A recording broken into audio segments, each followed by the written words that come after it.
I rethink my origins as an artist, as a writer, for me what was very, very valuable was how incessant and how numerous were the formulas that were thrown at me. That there was these ideas about how one became a writer and how one became an artist. And I know for myself, I was tyrannized by these patterns. Anytime you're presented with these options, they rarely feel like options, and they mostly feel like paths that you have failed to take. Because if you come from a background that in no way hews to what we would say the median, there's no chance that you're not going to fall away from any of these formulas. When I finally got on an MFA program to these people who had been workshopping for like their entire time, they'd been workshopping since they were like in 7th grade.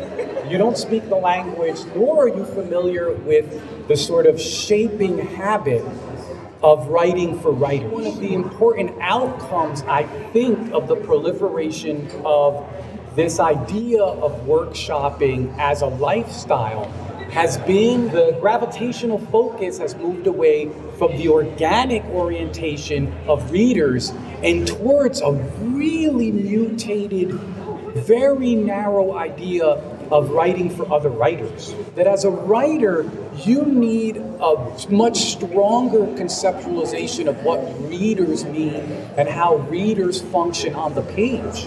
Readers are absolutely accustomed to massive unintelligibility. And without the reader in workshop, they're always saying, well, I don't understand this.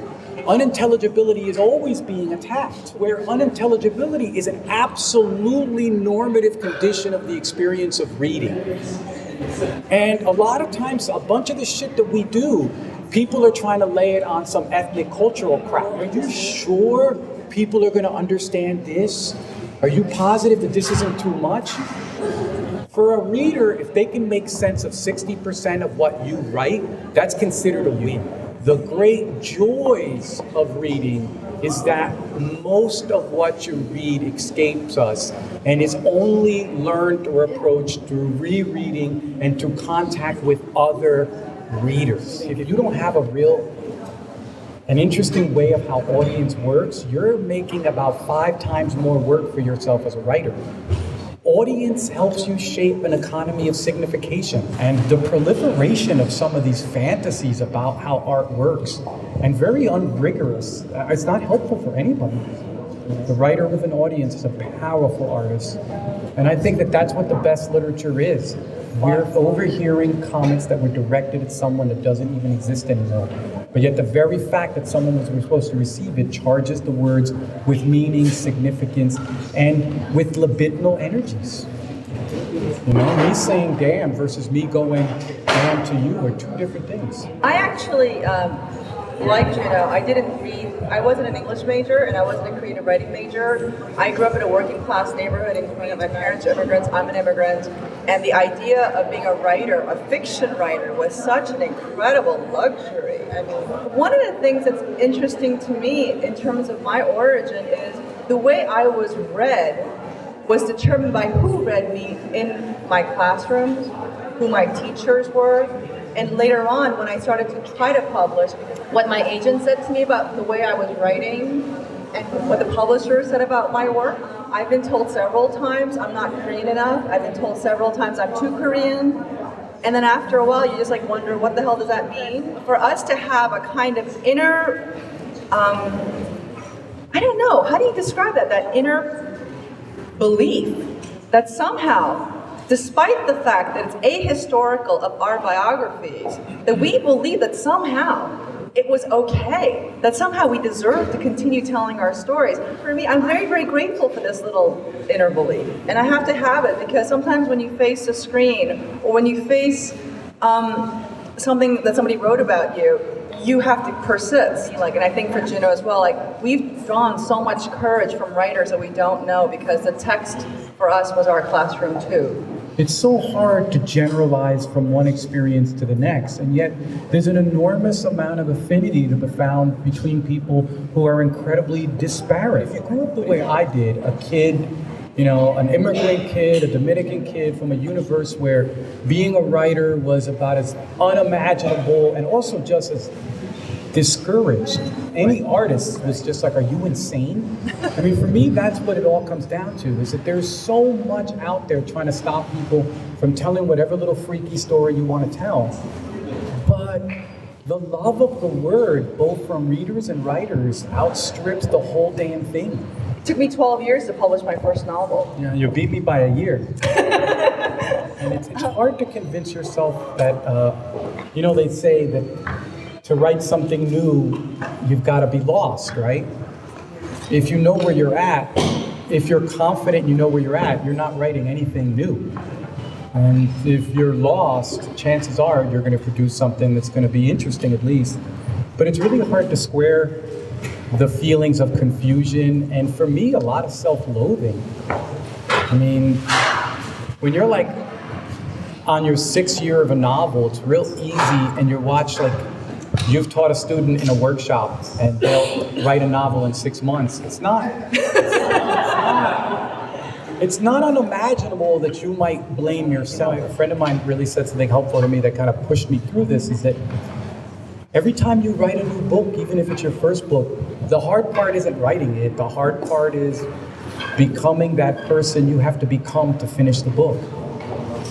And usually what you need to finish a book is not more talent or more workshops or more criticism. Usually what you need to finish your book is an extra dose of compassion.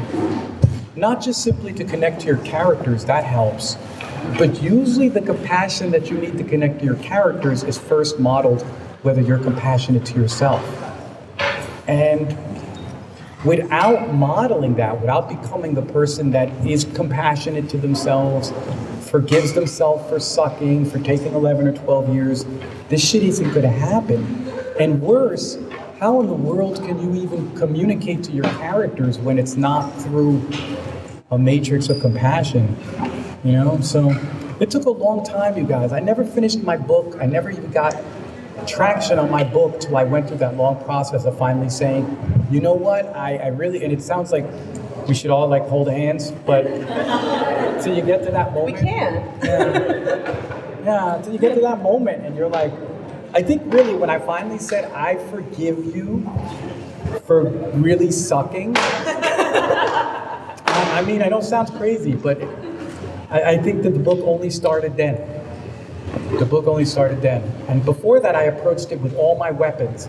I approached it with my training, I approached it with my reading, I approached it with my intellect, I approached it with competence, I approached it with confidence, and every weapon failed. And then about 8 years down the road, I was like, it's okay. So you suck. Let's begin.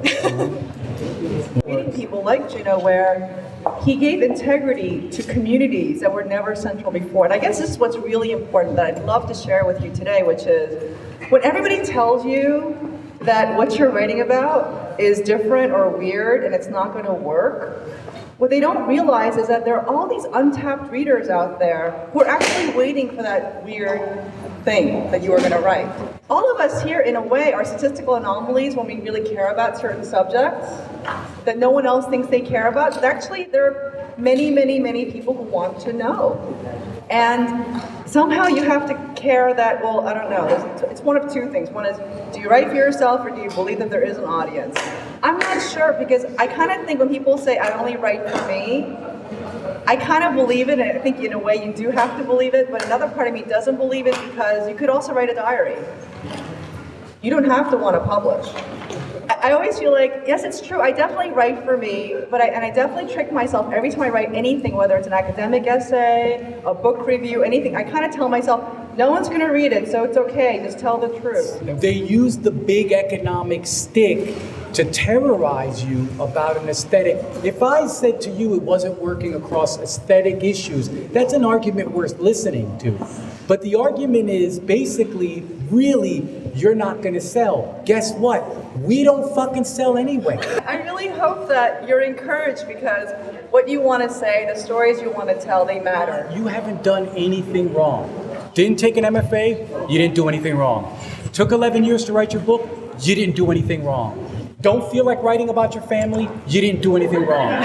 Feel like writing about your family, you didn't do anything wrong. Want to write about Asians, you didn't do anything wrong. They keep trying to tell us we did fucking something wrong. You're an artist. How could you do anything fucking wrong? You know? Guys, thank you so much.